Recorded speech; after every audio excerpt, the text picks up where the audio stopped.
तो दोस्तों आज हम बॉक्स करने वाले हैं सैमसंग का टाइप सी से टाइप सी केबल। एक्चुअली मेरे फ़ोन का ये ख़राब हो गया था तो मैंने अभी मंगाया है। ये 600 रुपीज़ का पड़ता है, इसमें कोई भी डिस्काउंट आपको नहीं मिलता है।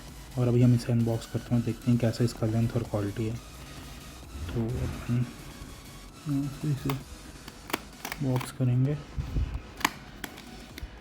इसके अंदर आपको कुछ इस प्रकार केबल मिलता है, पेपर वर्क्स कुछ नहीं मिलते।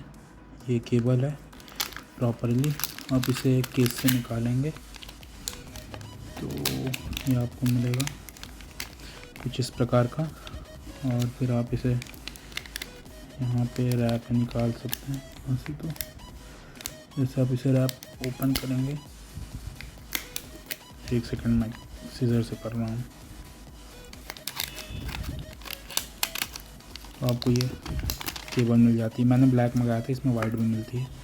और केबल की क्वालिटी काफ़ी ज़्यादा अच्छी है और आप इसे बाई कर सकते हैं अगर आप अपने सैमसंग के फ़ोन के लिए चाहते हैं तो।